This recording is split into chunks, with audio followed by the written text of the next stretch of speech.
Un projet d'arrêté ministériel pourrait légaliser les dark stores et les dark kitchens. Ce sont des supérettes ou des cuisines exclusivement réservées à la livraison à domicile.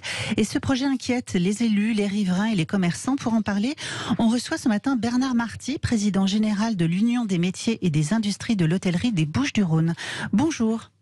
Bonjour. Bonjour Bernard Marty, merci d'être avec nous ce matin sur Sud Radio. Ça vous a surpris d'ailleurs, pour commencer, d'apprendre que le gouvernement cherchait à légaliser d'une certaine façon ces dark stores, ces dark kitchens? Vous attendiez à ça, Bernard Marty? Non, absolument pas, bien sûr que non. Écoutez, c'est encore une fausse bonne idée du gouvernement concernant la profession CHR, quoi. Et créer les conditions d'avoir un nouveau modèle de distribution, oui, pourquoi pas, mais avec des règles identiques à celles des restaurants, pas avec des règles différentes. Après le projet de décret ou d'arrêté qu'on a pu voir du côté de la presse affirme que pour l'instant ces entrepôts ne seront légalisés que s'ils disposent d'un point permanent de retrait. Ce n'est pas de nature à vous rassurer ici, Bernard Marty? Écoutez, on verra avec le temps.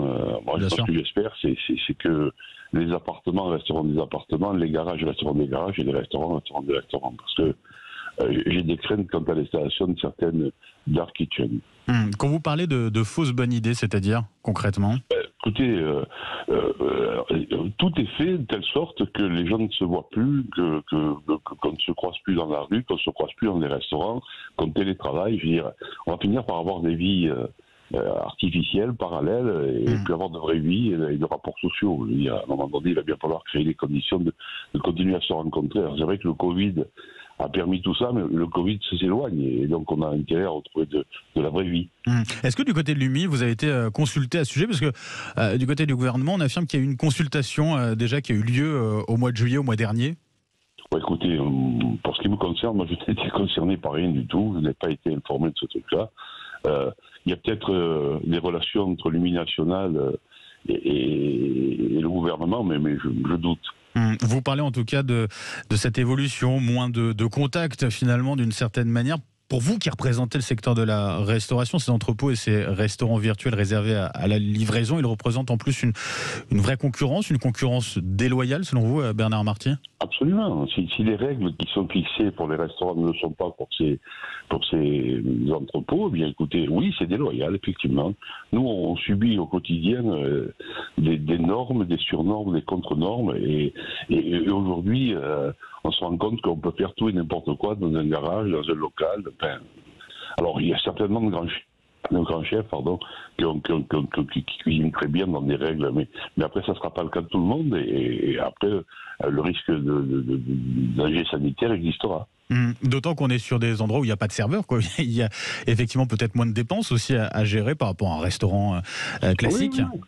Non, mais c'est peut-être que dès lors qu'on manque de personnel, il va bien falloir créer les conditions de ne plus avoir de serveurs. Et après écoutez, le restaurant, c'est un moment ludique. Aujourd'hui, si on ferme les restaurants, les rapports humains vont diminuer. C'est quoi finalement la réalité de ce phénomène dans une ville comme Marseille, Bernard Marty, que vous connaissez bien vis-à-vis de ces dark stores, ces dark kitchens? Ils sont déjà très nombreux, très implantés? Non. Dans Marseille, ils ne sont pas. Je crois que c'est pour l'instant un peu phénomène parisien. J'ai rien contre les Parisiens, on ne croit pas qu'on soit dans un duel OM-PSG. Non, c'est pas encore répandu. C'est à Paris que ça arrive d'abord, et puis après, ça décline en province, effectivement. Mais non, chez nous, il n'y a pas encore. On a quand même, en tout cas, des systèmes de livraison qu'on connaît bien, un peu partout, qu'on a à Marseille. C'est le Covid et le confinement qui a créé la livraison. Donc, tant qu'il y a eu ce besoin-là, effectivement, beaucoup de restaurants ont fait de la livraison. Aujourd'hui, très peu d'entre eux continuent. C'est-à-dire que pour vous, en gros, il y a de la livraison, mais il n'y a pas forcément l'évolution, en tout cas sur Marseille, vers des dark stores, des dark kitchens, donc, qui se mettraient en place de manière assez surprenante, quoi. Non, du tout. Et l'idée, finalement, c'est vous voulez éviter que ça soit le cas, et potentiellement, avec un tel décret, vous avez peur que ça soit le cas, en gros? Oui, on a peur que ce soit le cas, mais écoutez, Airbnb, qui fait que dans les villes, il n'y a quasiment plus d'appartements à louer pour les gens qui vivent à l'année. Le télétravail, qui fait que de plus en plus les bureaux se vident et donc du coup l'activité générale autour des gens qui travaillent n'existe plus. Si maintenant les air conditioners, écoutez, on va tous rester chez nous, devant nos écrans, on va commander tout ce qu'on a à commander, puis à l'extérieur, il n'y aura plus de vie. Ce que vous dites finalement, Bernard Marty, c'est que l'enjeu, c'est aussi chaque consommateur en fait qui a le choix et qui a la responsabilité finalement sur ce sujet-là. Mais il est clair que les gens ont le choix de leur consommation. C'est pas nous qui la décidons. Ceci dit, on va se retrouver dans un modèle économique difficile.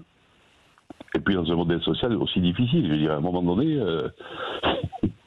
il va se passer quoi dans notre pays si tout se fait par le biais d'écran, par Internet, et qu'aujourd'hui les gens ne se voient plus. Au-delà de l'économie, qui est un phénomène important, il y a compris le phénomène social. C'est-à-dire, les deux s'entrechoquent et c'est compliqué.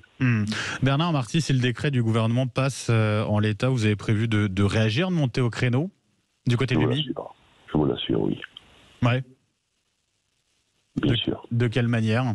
Quel recours vous avez ? On verra les moyens, les manières. C'est pour les autres, ça n'est qu'un décret. On verra s'il va au bout. On fera du lobbying autour des députés de notre pays pour créer des conditions que ce décret ne soit pas retenu et que voilà quoi. Je veux dire, il est temps d'avoir de bonnes idées dans ce pays. Et ben voilà, en tout cas, qui dit Bernard Marty, président général de l'UMI 13, l'Union des métiers et des industries de l'hôtellerie des Bouches-du-Rhône. Merci en tout cas d'avoir accepté notre invitation ce matin sur Sud Radio. Pardon ? De PACA et de Corse. De PACA et de Corse. Et vous avez raison. D'ailleurs, c'est pas la première fois qu'on me le signale. Vous avez raison de le dire, effectivement. Ne vous l'oubliez de ma part. En tout cas, bonne journée à vous. Au revoir. De même, au revoir.